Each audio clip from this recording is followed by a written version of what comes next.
Welcome to the Elevate podcast. This is another side of the Elevate with Yoston. Now, I wanted to start something that I would create a platform where I can communicate ideas. When I was in university, I did a project, and this project, it was called Silent Thoughts. It's basically a blog of me communicating some of the idea that I saw within the course of my life and some of the things that I came to understand to be true. And I started communicating them in that platform called the Silent Thoughts. It was on WordPress. You can still find it. A year ago or so, my younger sibling and I came up with this idea of creating the podcast called Elevate Podcast. Now, this derived from our desire to wanting to grow, wanting to learn, wanting to be better, to be people of influence, to be people of competency. Within the communications of the Elevate podcast, I came to realize I wanted to do something different. Something where I'm just sitting here and dissecting some of the things that I believe to be crucial to our society and to be crucial to the elevation of a person.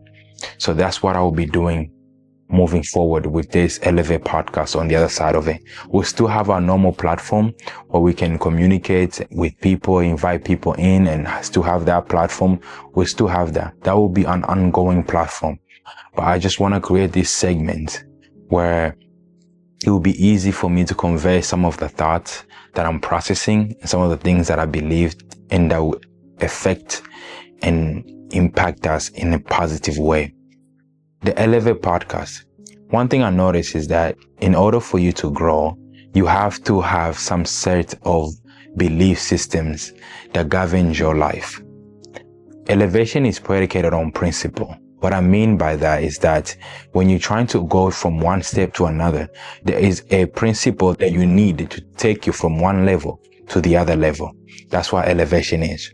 So for instance, if you want to lose weight, right? You want to elevate yourself to feel better about yourself. You have to consistently apply yourself with going to the gym, with the process of dieting and going to the gym consistently. That's what elevation is. So there are principles like the principle of consistency. And another thing that I would like to dive deep into is the notion of faith and belief. I wrote something here that was interesting, and it's from ancient cave painting to Sumerian tablet to modern debate. Every known society has had some concept of deity or higher power, whether gods, spirits, or a single divine force. It's like humans are instinctively grapple with why are we here. The question within every society that you can find on the scope of the earth, on this sphere that we live in called earth, every society that we know has been grappled with this idea of why we are here and whether God exists or not. Because of that journey of asking that question of purpose, meaning, destiny, origin, all these questions, we have led ourselves to religion that has helped us or has destroyed us. It has led us to a discovery in scientists. It has led us to so many things in our life. And I want to grapple with that idea also. I came to an understanding of the existence of God at a very young age. And because I didn't have any logical explanation of the creation of the universe or the existence of mankind upon the earth without having a designer. It was a simple, logical coherence for me because I knew that when I'm looking at a painting, I know that that painting, with every detail that is within that painting, came from a designer, from a creator. Someone sat there and paint. When I was looking at a jacket, for instance, the one that I'm wearing right now, I know that someone had created this jacket.